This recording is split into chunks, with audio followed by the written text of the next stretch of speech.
I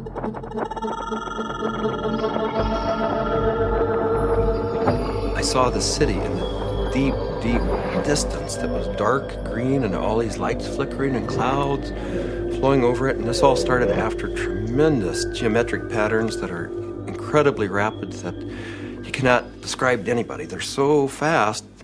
After those had slowed down, I saw this city in the deep distance. So I was sort of watching that, and then this ball of light goes right past me, right in front of me, like, what was that? It didn't scare me, except it was so close. After that, I started looking around. It's like you're in this place, and you're going, why am I in this place? And then I noticed that there was this woman off to my right with a real long nose. She had green skin. She was turning this dial, and I realized she was turning the volume of lights up and down on the city in the distance. And as soon as I looked at her, she noticed I was watching her. And she said, so what else do you want? I said, what else do you have?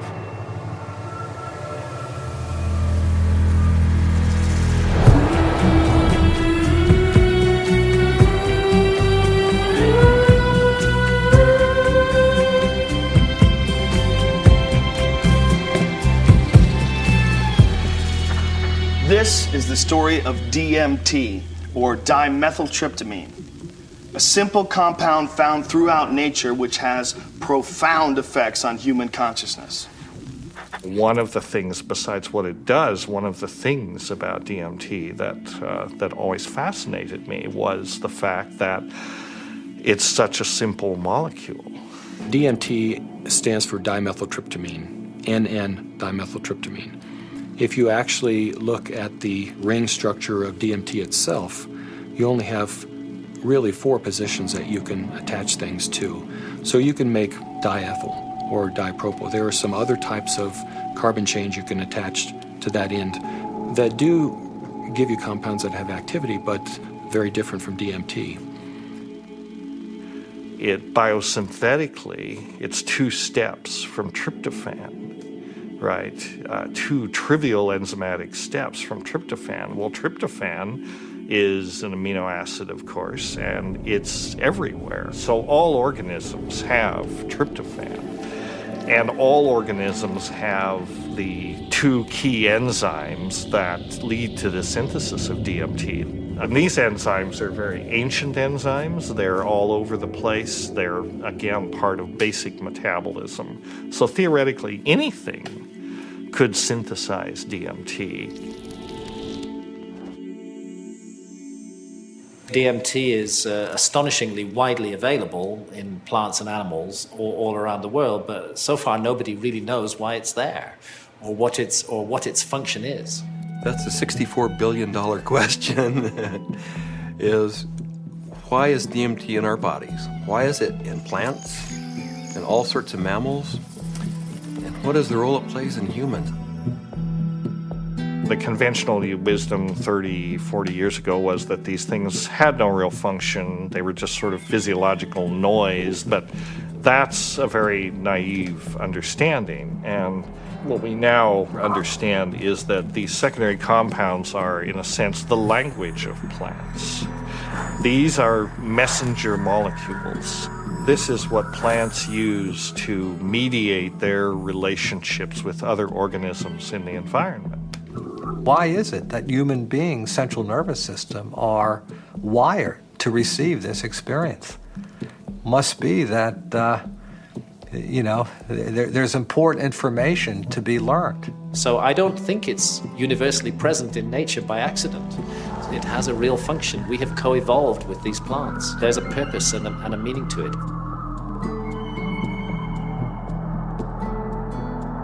So it really fits in with the notion that DMT may be the common molecular language, resonant language, among all living beings on this planet and maybe others as well. I can't think of a more powerful tool to explore the whole question of what is consciousness. these substances are tools that can be used to expand awareness in all areas of life and apply that expanded awareness for the betterment of people's lives and their community, their families, and our society.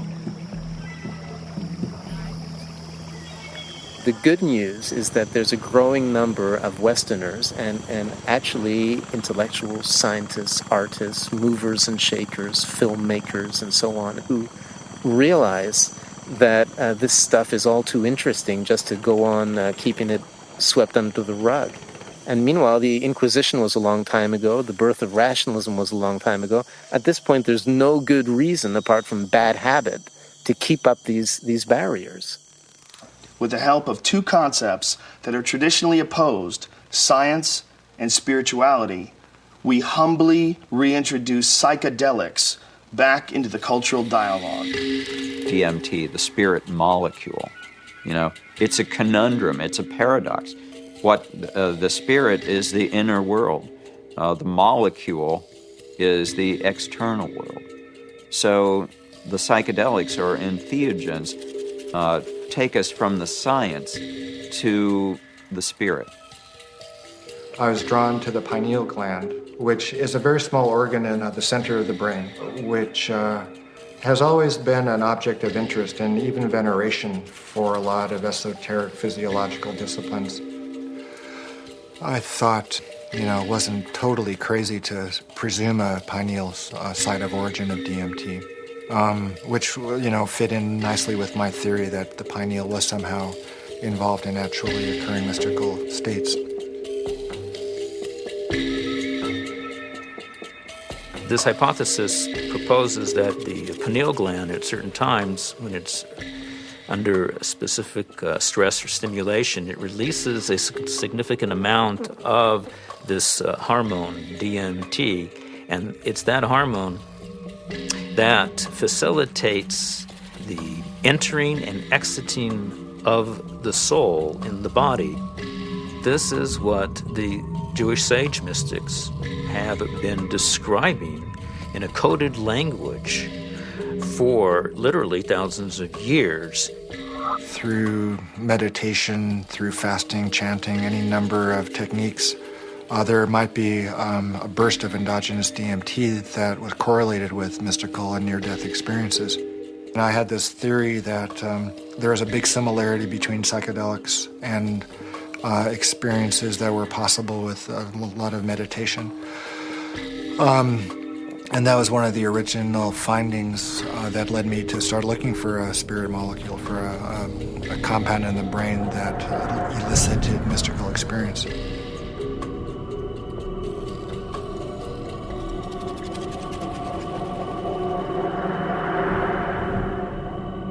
I think there may be a role for DMT in explaining any number of hallucinatory phenomena that man has experienced throughout his history. Creativity, imagination, dream states, changes that occur due to isolation, trauma, starvation, all of which produce hallucinatory phenomena. These hallucinatory phenomena are explainable by the presence of compounds known to produce hallucinations. And the only compounds that we know of that are capable of doing this are the class of compounds known as hallucinogens.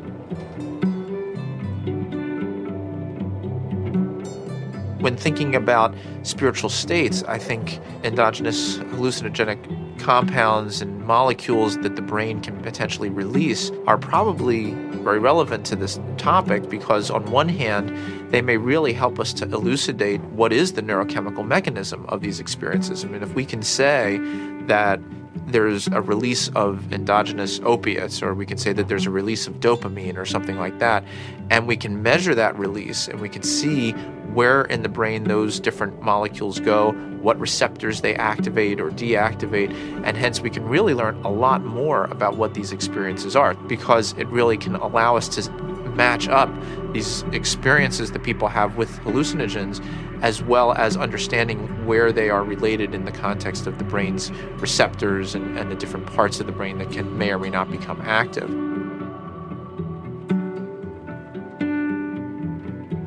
One of the other interesting things about the pharmacology of DMT is that it's actively transported into the brain. And so you have to wonder about the role of DMT in just everyday normal perceptual, activity. Too much DMT and things become very psychedelic, or, not enough, DMT in the brain can make things dull and flat and gray. There's something that, for me, makes sense about DMT. You called it the spirit molecule. It might almost be called, the reality molecule.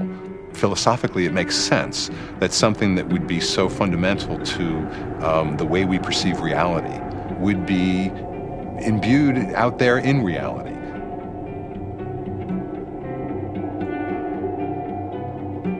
There was a sense around it that there was something special, that it wasn't like anything else. There wasn't like other psychedelics. Its intensity and speed was such that it really produced a different kind of response. I mean, I remember almost getting the sense that it was kind of like a psychedelic bungee jump, that there was a kind of raw leap into this rapidly changing environment that was very different than the more gradual approaches of other psychedelics.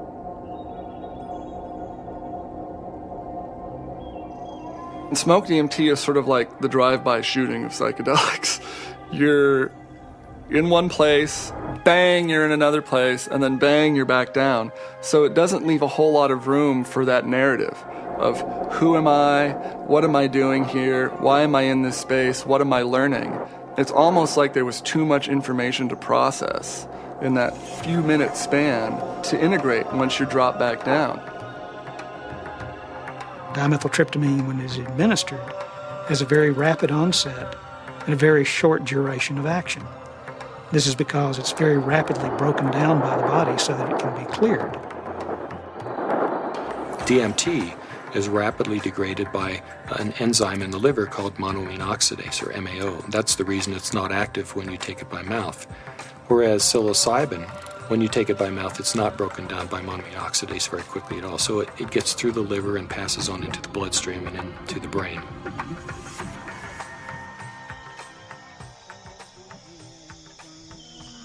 Yeah, I'm very interested in ayahuasca. When I began my studies in the early 1990s, ayahuasca was just starting to make inroads into the West, but it's obviously become a lot more popular in the last 10, 15 years.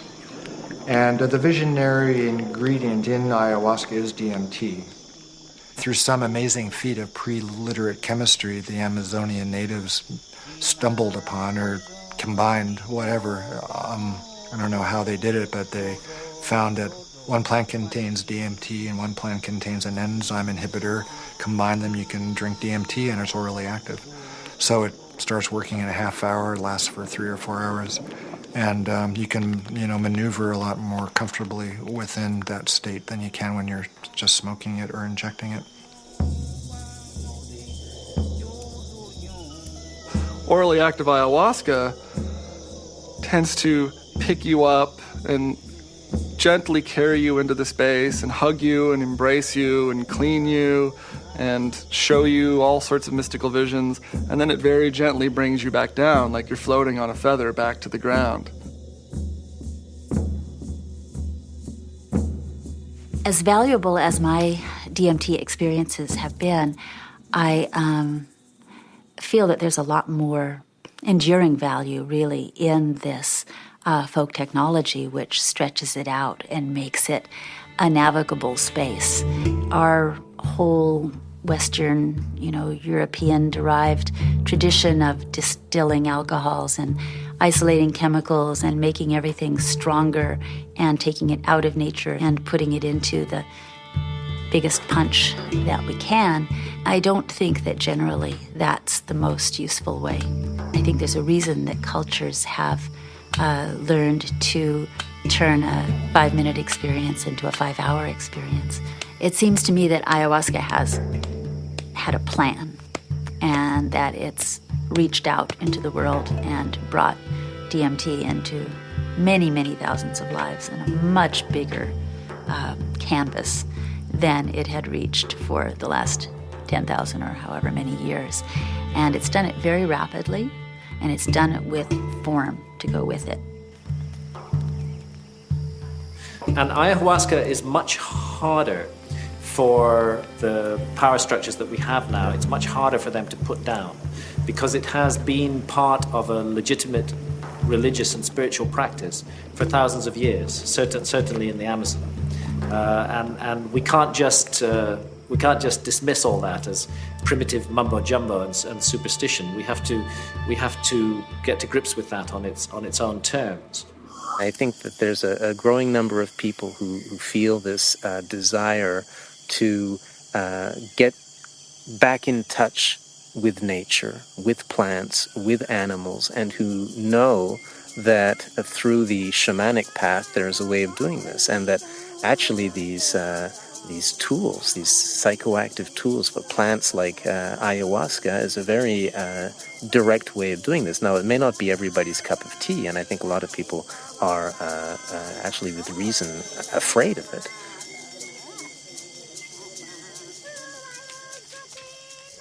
I think like a lot of people in my generation, I first heard about DMT through Terence McKenna. And it was a very funny way to become aware of such a powerful and interesting and anthropologically rich topic as a compound like DMT, because it really became it was almost more of a concept than something that people were necessarily taking. The DMT flash makes it clear that disembodied consciousness is a possibility. I think that the whole tension of history and the tension of life seems to be about the shedding of the body. Terence was he was a good promoter. Basically, he said it's the ultimate metaphysical reality pill. And even though it's not a pill, but I thought that was a pretty good characterization after I took it. It seemed to be of a different order than LSD and mescaline and some of the other things that were around. DMT really did seem to be a whole other level of experience.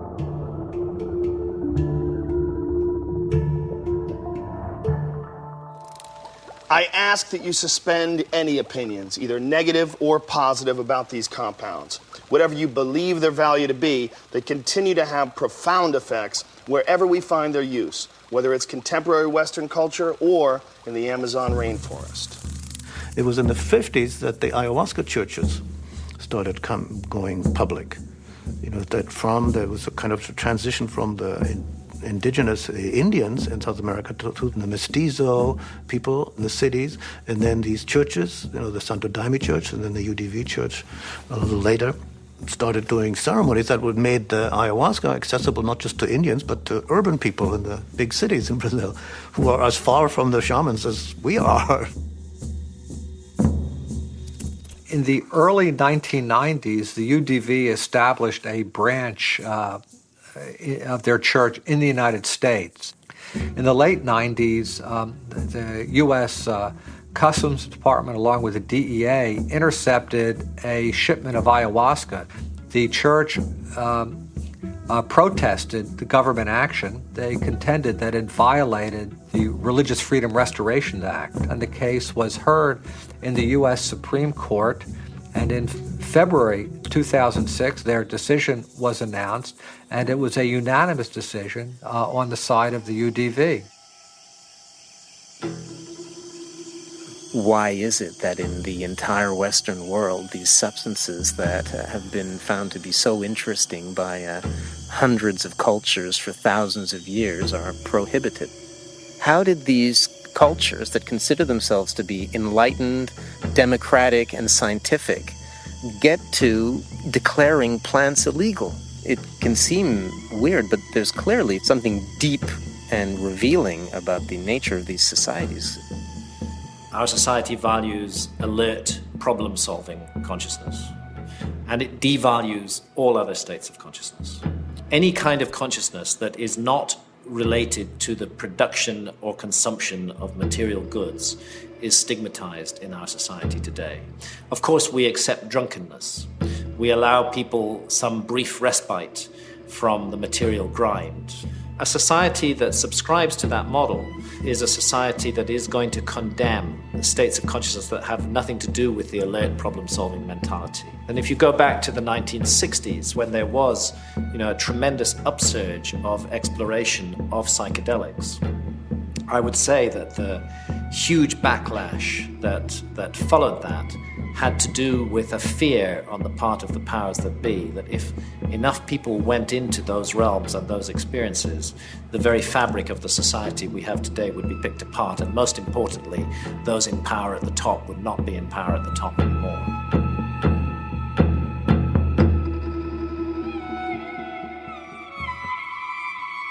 There was an optimism that was ungrounded, that Vietnam was happening, that all this real stuff was going on, and that the psychedelic movement wasn't really addressing that in a real way, and that Timothy and that bunch sold us a false a bill of goods that didn't really work.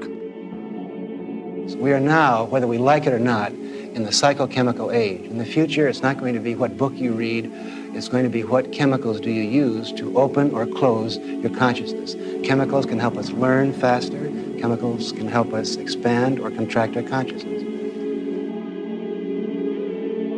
The atmosphere in the 1960s was, we are doing research here. We are dedicating our lives to trying just about everything on the planet. So we would try it. Then we would talk about it, then we would evaluate it. We regarded ourselves more or less as spiritual pioneers. I mean, the way I look at the 60s, you can see it as a kind of failed attempt at a mass cultural voyage of initiation. So people would try to go out into these other realities, but they didn't have a basis for it. There weren't wisdom traditions and elders. There weren't connections of shamanic lineages. So people would go out and they would kind of smash apart.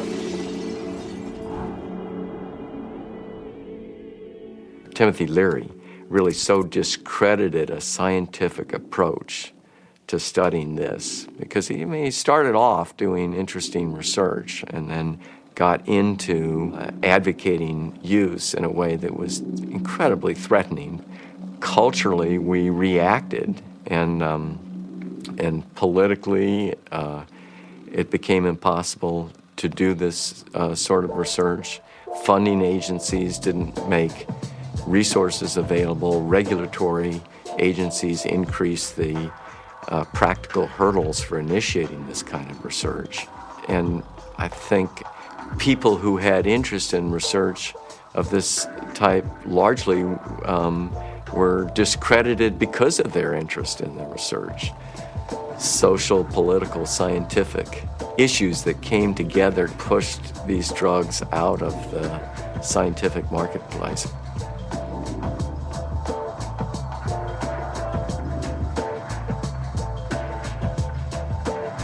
The public opinion in many cases had become that psychedelic research was dangerous.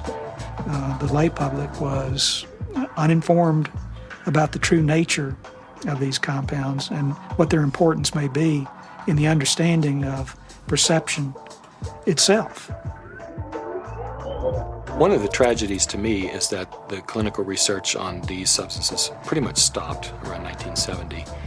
And for me, it's especially tragic because I really believe that these substances played a major role in the development of our philosophy and thinking throughout the world. What a lot of people don't realize is that psychiatry, up until the 50s, the field in general had no concept that neurochemistry played any role in emotion or behavior, which today seems really bizarre. And the discovery of LSD and its potent effects on the human psyche occurred almost contemporaneously with the discovery of serotonin as a molecule in the brain. And it was really when people looked at the structure of serotonin and compared it with LSD that they really began to think, maybe neurochemistry plays a role in brain chemistry and behavioral states. If LSD had not been discovered, I doubt we would have had any of the drugs we have, at least not as quickly as we do for treating depression and so forth. Once these drugs became abused and scandalized, psychiatry had to really work hard, to distance themselves from any valid scientific scientifically meritorious relationship with psychedelics. Being a psychiatrist and saying you want to learn or study about psychedelics, it's not that well received. And I made one mention one time and was discouraged from really bringing it up again for actually a number of years. For cultural reasons, the whole class of compounds got pulled off the clinical bench, and no research has gone on for 40 years. So scientifically, I can't imagine a more exciting area to be pursuing. How does one go about studying these plants and compounds? Plants and compounds which produce unimaginable experiences and appear to shed light on some of humanity's greatest mysteries. In order to answer that question, Dr. Strassman conducted the first human psychedelic research in a generation. One of the things that I had established early on was being able to discriminate between studies in the scientific realm and recreational use. But in the early 1980s, I reviewed all of that literature and could pretty well establish on that if people were really carefully screened and supervised and then followed up, that the incidence of adverse reactions to LSD and related psychedelic drugs was extremely low. The drug or the compound or the chemical that seemed like the best candidate to sort of reopen the U.S. front on psychedelic research would be DMT. It was really, it's exciting for me because I thought this is the first study in a generation. And not only that, despite the fact that DMT had been used safely in earlier studies and it was this natural component of the brain, DMT is one of the most profound and potent psychedelics known. So it wasn't just an initiation of clinical research, it was a reinitiation of clinical research with an extremely potent drug. I was of the strong opinion that you could do these studies, and Rick agreed. So we had a number of discussions, and at some point the discussion came up, Dave, what if I do all this paperwork and spend all this time and get to the end of things and I'm ready to go and I can't get the DMT? And that was a real possibility because DMT, clinical grade DMT, wasn't a chemical you could just buy off the shelf somewhere. And I told Rick, if you get to that point and no one will make it, then I'll do it.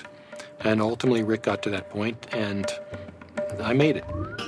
The design of the study was fairly straightforward. Give people DMT and measure as many variables as possible. I had to sort of anticipate a lot of objections that would come my way from the regulatory agencies that oversee this kind of research.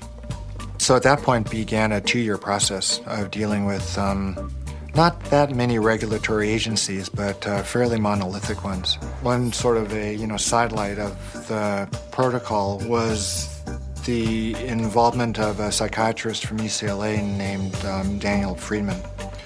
He was kind of one of the grand old men of American psychiatry. And actually, he was one of the people who in the 50s and 60s got their start with psychedelic research. And the main thing that Danny Friedman told us was, don't even get close to psychotherapy. Forget about treating mental illness or alcoholism or anything. Forget that. That's where all the hysteria is. That's where all the fears get up. You're a scientist, Rick. Approach it as a scientist. Do basic, simple measurements. Look at heart rate, cardiovascular parameters. You won't get in trouble doing that. You can get it funded, and it's solid science. Rick did what he said, but then he still was able to get these, accounts of what happened. And that wasn't in the plan. That wasn't really what was proposed in the studies that were funded, and that wasn't what Danny talked about. But those were the spin-off that really made it interesting. Rick Strassman was advertising in some magazine somewhere about wanting volunteers for a particular study in a psychotropic, and I didn't really know I didn't know DMT from STP at that time. And I remember reading that and I'm thinking, oh my God, this is bad. I better get involved in this and make sure that, somebody doesn't get hurt and that at least, there'd be some sensitivity towards what this stuff is really about. I met Rick's research nurse at a party, and she heard me talking about that I had used peyote ceremonially, and she took me aside and said, there's something that you might be interested in. We're looking for subjects, volunteer subjects, for some unusual research. I was a little concerned that the study participants might be a little obnoxious. Maybe that's not the right word, but people that were just seeking to do a lot of drugs, and they were very professional people. There were varying degrees as to how much hallucinogen use they had been through. It seemed like there were some people that felt like they had made it their life mission to experience every kind of substance out there, and then other people who I think were just interested for their own personal growth and or curiosity. Once we actually got into the preparation for the actual trips, Rick asked me about roller coasters. Do you like roller coasters? The sensation of going up really high and then slamming back down towards Earth. And I said, no, I hate them. They're horrible.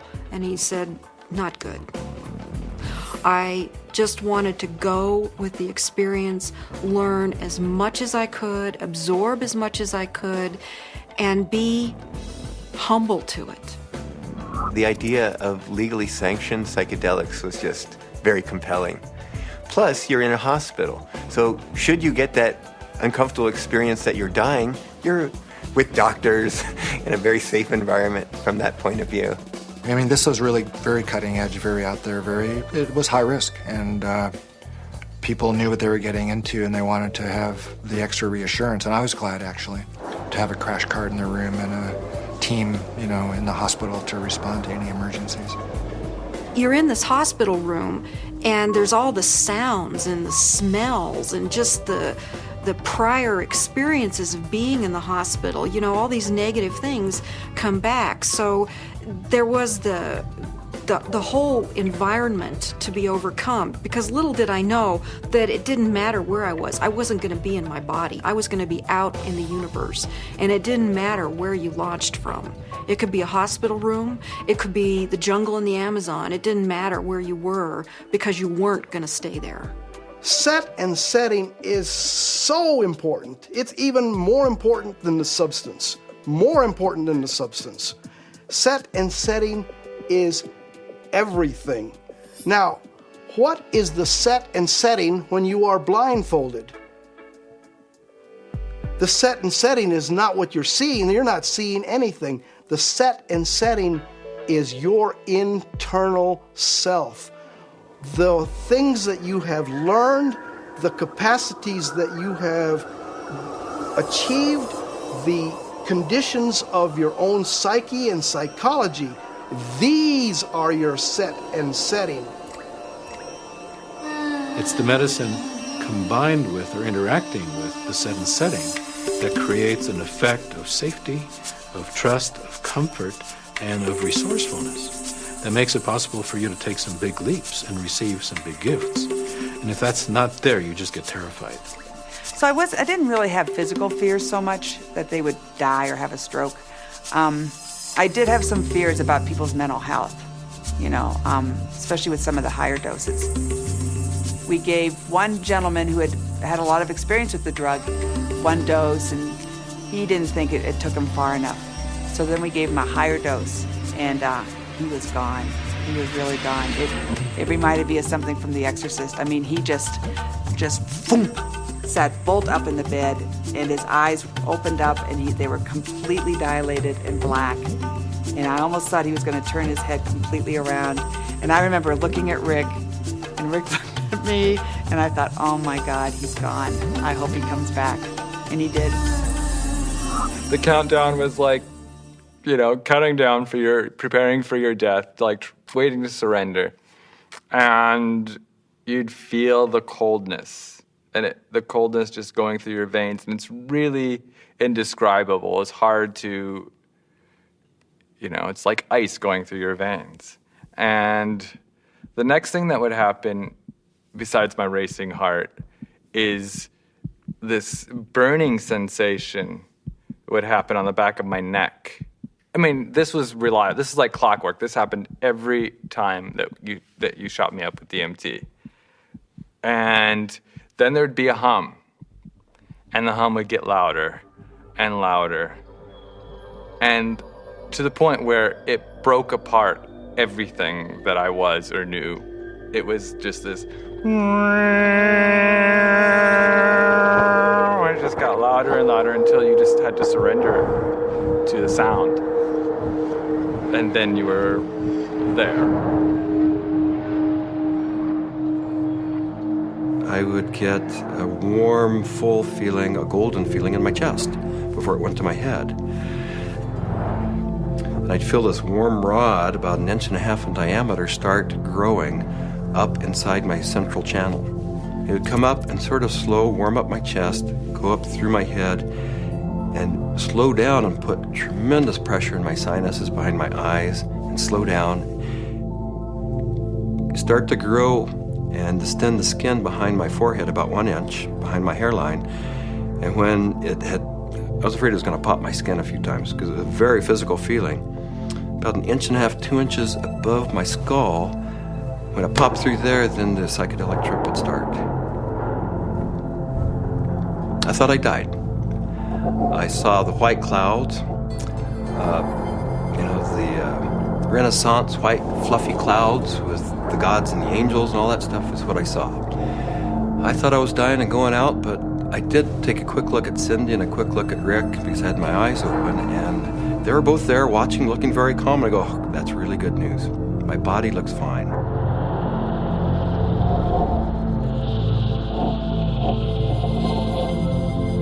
So I didn't know whether it was my birth I was re-experiencing, my death which was yet to come, because I know that time crumbles. The linearity of time is totally meaningless in these states. You are at the Godhead, the point where all time folds in on itself. More and more layers of my humanity start peeling off. Finally, the last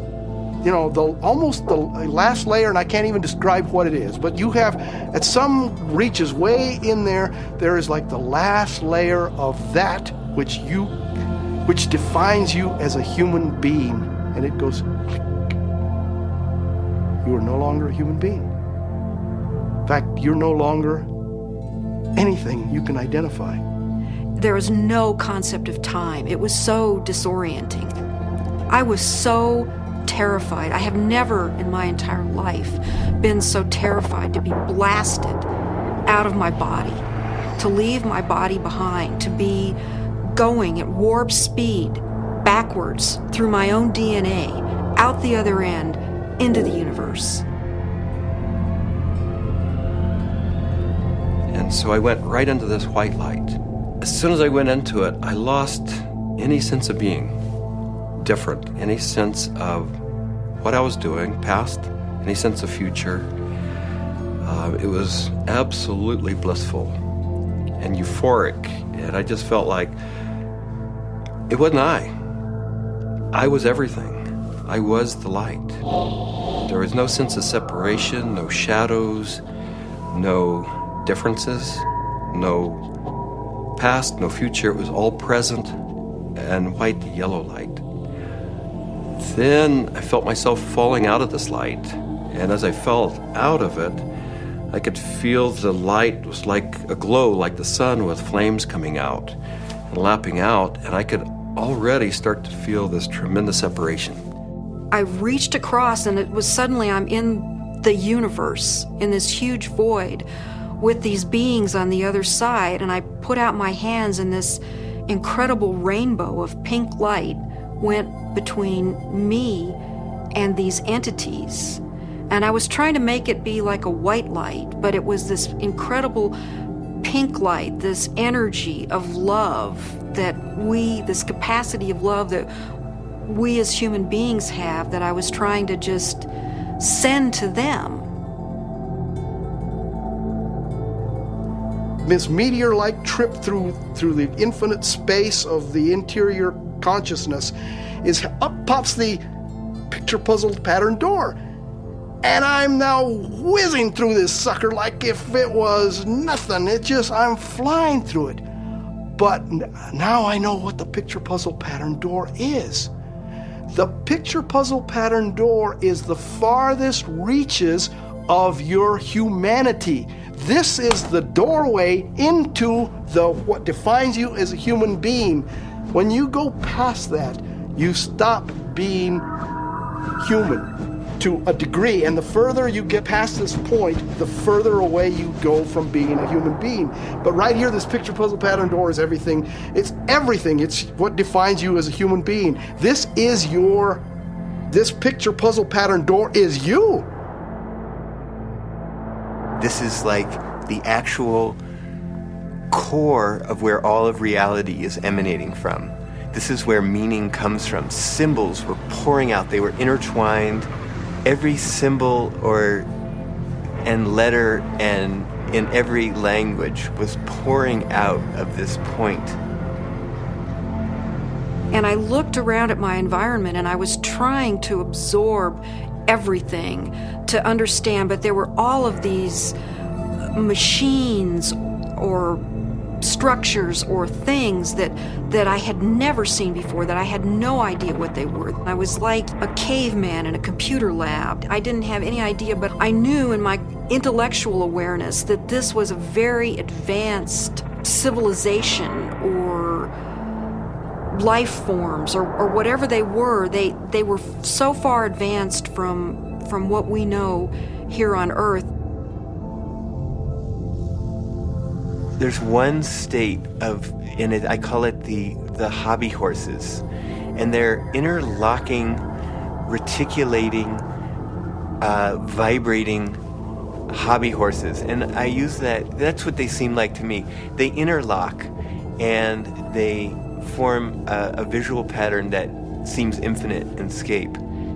And then you're on the inside, outside, inside, every side. And so it's less possible to use, words sort of start to escape you.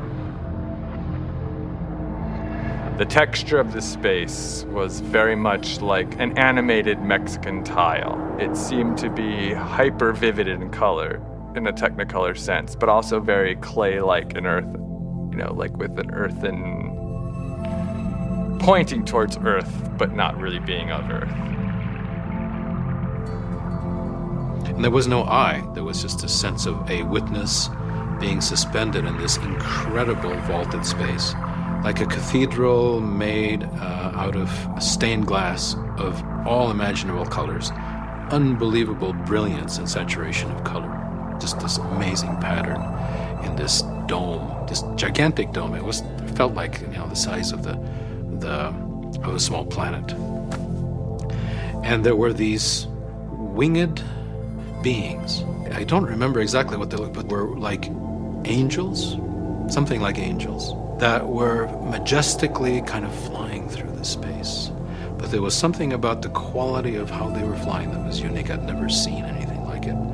It was like, I don't know, the sense of another realm that was there.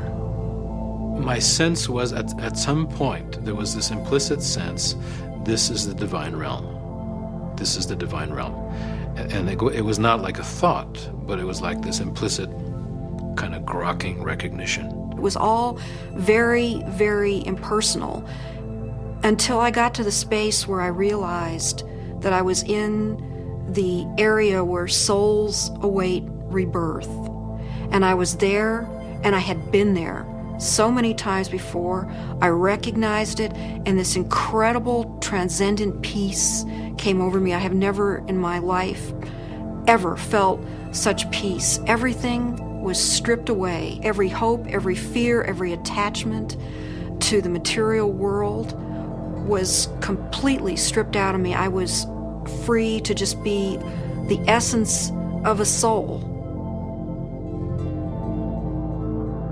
After the medicine wore off, there is that familiar sensation of kind of coming back into the body. And I do remember that. That was part of almost all of those experiences of kind of coalescing back into sensory awareness and a sense of having a body and of that becoming a little more substantial and then say, oh yeah, here I am.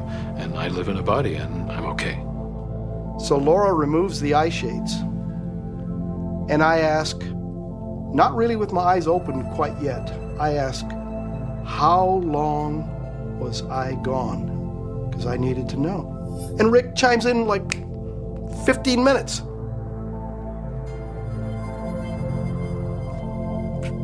For a moment, I'm shocked. I'm like, mind, has to try to catch up, because now the whole cognitive dissonance of the experience has to catch up. I was gone for 15 minutes. 1,000 years of experience in 15 minutes.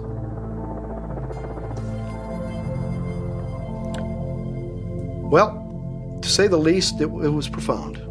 It was profound.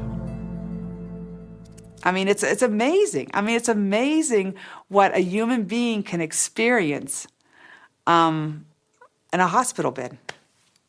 I mean, they can experience almost the whole universe. Life, death, everything in between.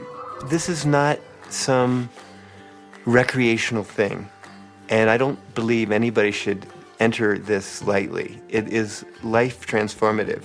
It will perhaps shake you enough to realize, that you need to be awake to the fact that you don't know, and that is the beginning of starting to know. What we see here is such a tiny part of what is real. I get really frustrated because, of course, there's no way to prove that where I went was deep space, that I encountered, other entities, other life forms that exist in this universe. At some point, maybe our civilization will become advanced enough and we will throw off these anchors of impossible thought, that these things are impossible, that it's not, that everything that exists where we can see it. I wrapped up the studies in '95 and really just had to take a break for a couple of years. I was aware of a growing sense of discomfort with what I was doing because I just couldn't explain it. And it seemed to me if I couldn't model and explain what was going on that I was doing and just,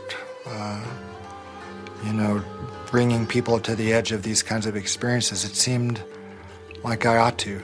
That it was a little irresponsible to be sort of pushing people off the cliff like that without really knowing exactly what it was and accepting and understanding and feeling comfortable with that model.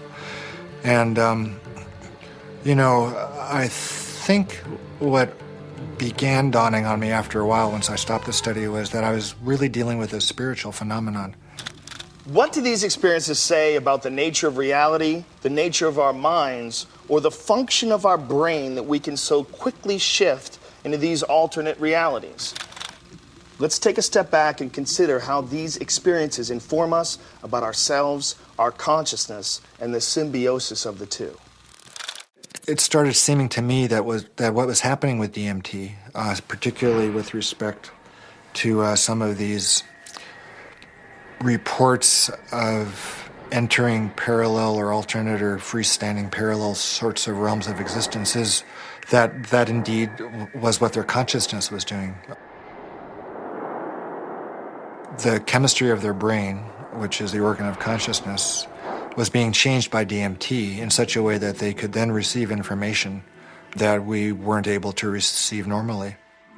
Yes, there's the experiences from DMT and ayahuasca, and they have their function. But if we'll also look at what it enables us to see, it just rips that filtering mechanism away for a few minutes. And for a few minutes, you're immersed in sort of this raw data sphere of input, of sensory input, of memories, of associations. I mean, it seems like the brain builds reality out of these things, what you're experiencing, what you have experienced, and how you associate and synthesize these things together to tell yourself a story, essentially, about what's going on, where you are in space and time.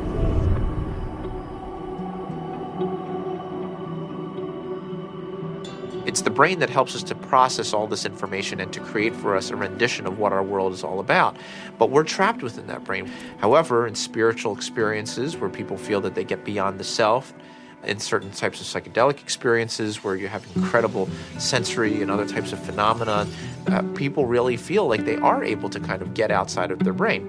We have to take a very big look at what is going on within them when they have the experience and try to understand how it happens physiologically and try to make sense of it from the subjective perspective as well as from the objective perspective. I don't think you can just say, let's just explain it away on the basis of science.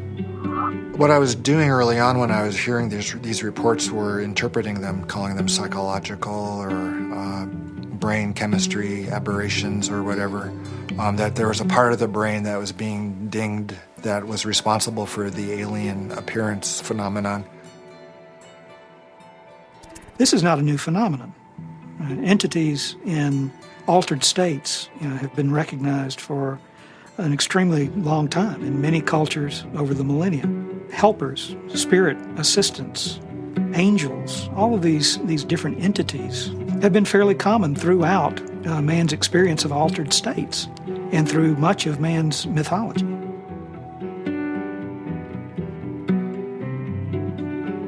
I don't think it's out of the realm of possibility that people are in some way interacting with some sort of an intelligence or sentient being or something that exists at some level that's not in this three-dimensional physical plane. I'm looking at it from a sense of, okay, is the drug healing you? Is it helping you? And or is it giving you the tools? What are you bringing back? What you bring back, I think, has to be something more than there are these entities out there. The best psychedelic explorers are people who realize that even the truths they see on a trip are not truths, but new models, new what-ifs, alternative frames. Unless there is a map and a clear methodology, then one will just have a variety of different experiences. All these various experiences that have been reported from NDEs, near-death experiences, alien abductions, alien encounters, sexual ecstasy, I believe all of these experiences, in fact, are fractals. If we understand the concept of fractal geometry, no matter how small it is, it contains everything that is in the larger picture. And thus, that validates profoundly all these various experiences.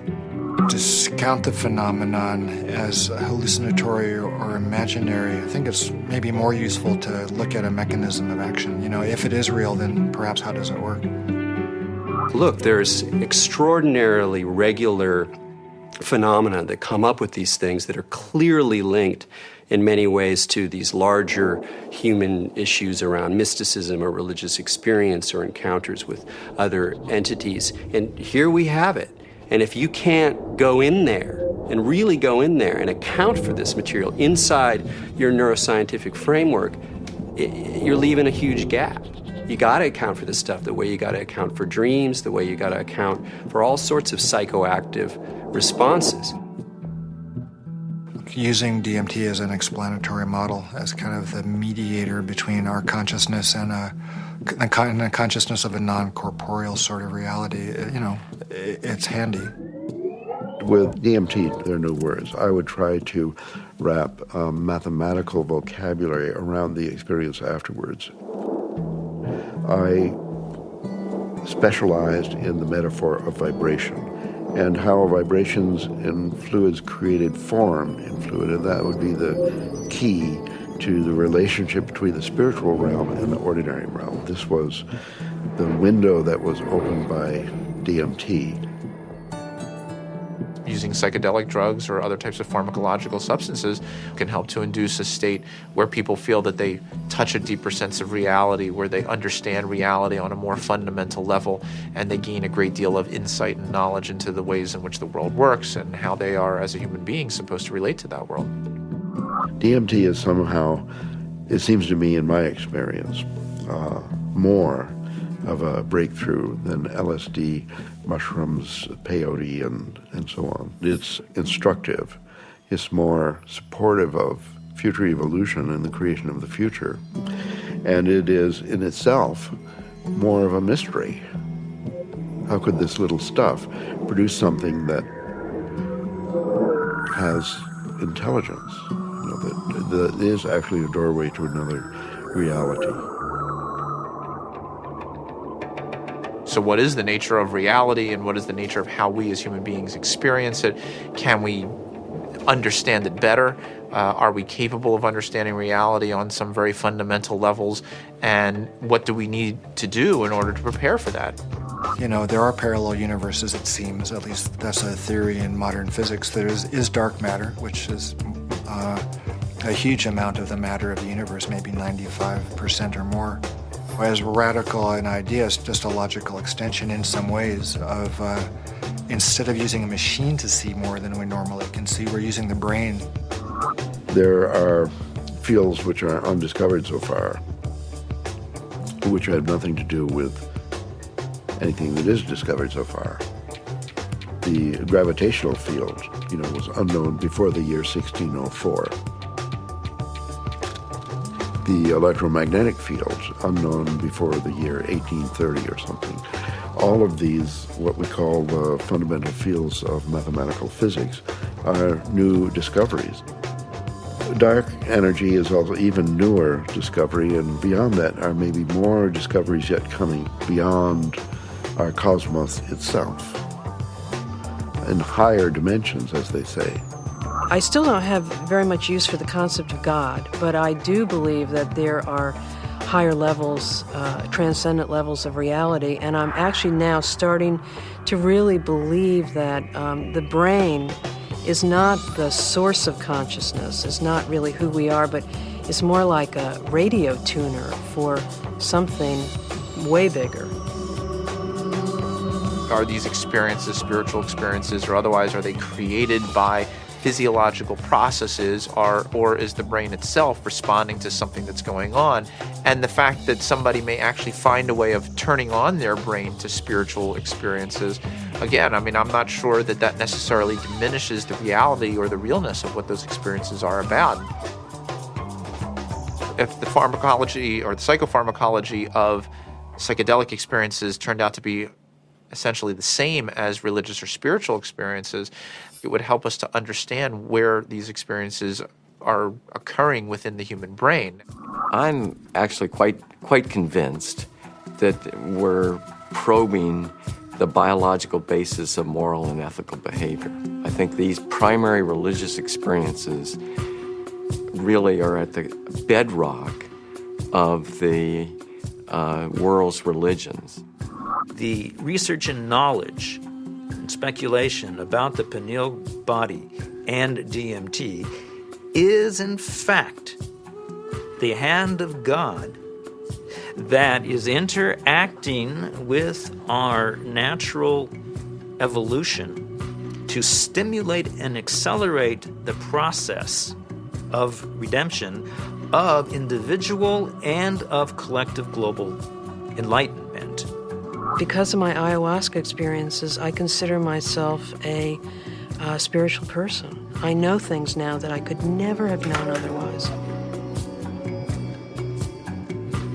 This experience is so familiar for a lot of different people, and is so easily acquired, and so much information comes with so little effort that it is a kind of a miracle. It's a miraculous way for us to transcend ordinary reality and obtain maybe an intimation of what's necessary for survival. Ranging from new forms of medical treatment to a better understanding of the universe to life-changing spiritual revelations, these natural tools offer us the ability to seek greater knowledge. Tools that could positively affect life on our planet. Let's answer Dr. Strassman's question. If so, so what? Because of the collapse of consciousness, spiritual and scientific knowledge split apart. Both these modes of knowing have to come together. In other words, science and technology, from a traditional religious perspective, is not an extra. It is part of the process by which humanity is going to evolve into its next stage. How do we find like the right form for psychedelics in the future? I mean, assuming that psychedelics are part of the human future, right? For that, at the moment, they're still, generally repressed and suppressed and legal. If that were to change, how would we begin to construct a kind of system that would allow for a kind of rational and mature exploration of psychedelics? I think that the name of the game is to show science the pertinence of this somewhat outlandish realm. And it's not just crazy stuff. It shouldn't be considered as, let's say, not even worthy of interest or illegitimate. I actually think because it's declared off bounds, it just makes it interesting to start with. But one doesn't want to throw out the baby with the bathwater, and I think it's really important to stay faithful to science. What does it mean? Why is there a part of the brain that seems to be, for lack of a better word, a God detector? What's the evolutionary advantage to having some part of the brain that seems to trigger and mediate experiences of the transcendent?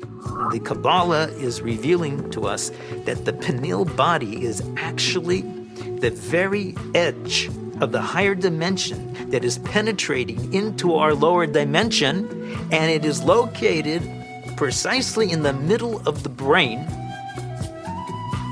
I can remember reading about Descartes, thinking that it was actually the interface between the spiritual dimension and the dimension of matter. And I remember studying that as a foolish idea from our history. And now it seems actually like a very interesting idea. What we are looking for out there is really in here. It is the doorway. It is the gate. So we focus on the transformative effect of the psychedelics. But it's also true that the reverse is true, that it requires transformation in order to embrace psychedelics. It's one of the tricky paradoxes of postmodernism that psychedelics both require and produce a transformative effect. We have severed our connection to spirit. That's what our society has done. It has sought to persuade us that the material realm is the only realm, and the only way we're going to recover is to reconnect with spirit. And I truly believe we need the help of the plants in order to do that. A part of our work is to respect these medicines and then to change the culture enough that people doing them can be respected and held. And not everybody needs to do them. Not everybody should or wants to.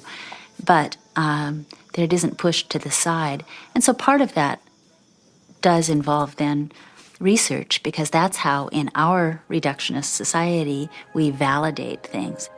With the passing of the years and the opportunity for sober reflection, I think there's a growing appreciation that there may be something to gain from studying these compounds, that there's a lot we can learn, and there may very well be treatment models, particularly for patient populations for whom conventional treatments are ineffective, for whom the psychedelic model, when utilized optimally, may provide great benefit. I think the most important thing that we could do right now that would be fairly straightforward to do is to ask and answer the question of whether ayahuasca could help people who have drug and alcohol abuse. And given that we know that DMT and similar alkaloids have a very strong effect on the same receptor sites that are involved in depression, and the notion that most people, in my experience, who use drugs and alcohol are self-medicating a deep depression or an anxiety. I've had permission now over the last few years to utilize psilocybin, which is the active alkaloid in hallucinogenic mushrooms, in the treatment of patients with advanced stage cancer who have anxiety. We're treating the anxiety not the cancer. Now, psilocybin is 4-phosphoryloxy N,N-dimethyltryptamine. So obviously, from a chemical structure point of view, very similar to DMT. Ultimately, what I want to do is see these things used in the way that they were used traditionally, to heal people, help people. And right now, helping people come to terms with dying. It changes your whole relationship to your death, your impending death. Believe it or not, you're going to die. And now, with this tool of having crossed over already, some of the fear around that will disappear. Now I'm beginning to wonder whether consciousness may actually survive biological death, that maybe the model that we've been working under in psychiatry and the behavioral pharmacology model is just wrong. It's backwards, actually. That consciousness is primary in the universe and matter is a result of. Utilizing substances like DMT or 5-methoxy-DMT may really help us prepare by practicing a transient dying experience. Thus far, we're observing very positive effects in regards to the nature of experience during the session and then subsequent effects on mood regulation and anxiety control, pain perception, and overall quality of life for cancer patients. By and large, our subjects do quite well in the time they have remaining.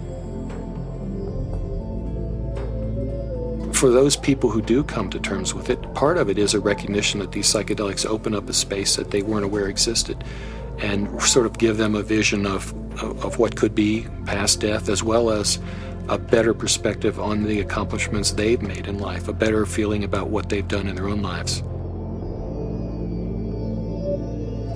But I think all people who have psychedelic trips and meditations and so on are poking more or less into the same higher realm and receiving some information from there. If we can develop this could be absorbed into ordinary science that we could approach with the scientific method and so on, then our intelligence, our capability of survival on planet Earth would be increased. I mean, we're a dying species. We live on a dying planet. We're killing the planet. So our disease is extremely serious.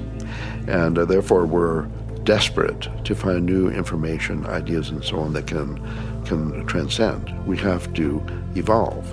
And I think our intellectual evolution may be predicated upon the psychedelic pioneers. It's so easy to change the world. I mean, and that's the kind of thing that you can see on psychedelics. If you don't get trapped in the beauty and awe of the psychedelic experience itself. It's like looking through the chandelier of reality from a different vantage point. You can now project through those crystals in another way, and it's beautiful. But, okay, now come back, now come back. I think if I ever were to resume giving people psychedelics, particularly DMT, it wouldn't be just to kind of tinker with brain chemistry and just see what's happening. I think one of the things I also learned in the research is that you just don't want to give drugs and see what happens. That's a little, I don't know if callous is the word, but that's the first word that comes to mind. I think if you're really going to open people up like that, you need to do it for a purpose, not just for scientific curiosity. And I'd like to be helpful rather than just sort of smart or clever. To my mind, is this kind of two-edged sword of simultaneously opening up to the numinous world, to the world of messages, the world of spirits, the world of entities, and at the same time rigorously taking that material into the acid bath of neurology, into sociology, into the ongoing construction of reality. And that the wisdom that these things bring is this kind of very tricky mixture of authentic religious experience with gods and messages and clear signs, and a sort of remarkable mirror of the mind. The curiosity, perhaps the uniqueness of the human creature, is that we live in both realms. We have the ability for spiritual experience, and we have the ability for physical experience. The agenda of the spirit world, if there is an agenda, is to allow us to experience our full potential and to deliver our full potential.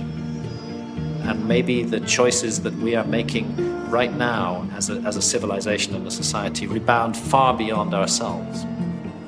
And I think DMT is a forcible reminder that there's a lot more about reality, the universe, ourselves, the biosphere, whatever, that there's a lot more to it than we imagine.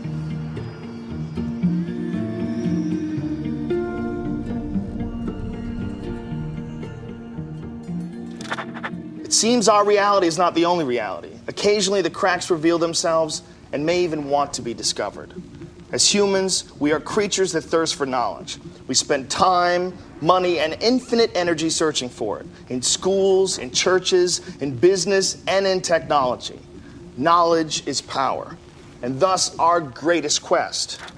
Dimethyl-tryptamine, a molecule with a complex name and the simplest ability to unlock the door to another dimension, and perhaps, just perhaps, our future evolution.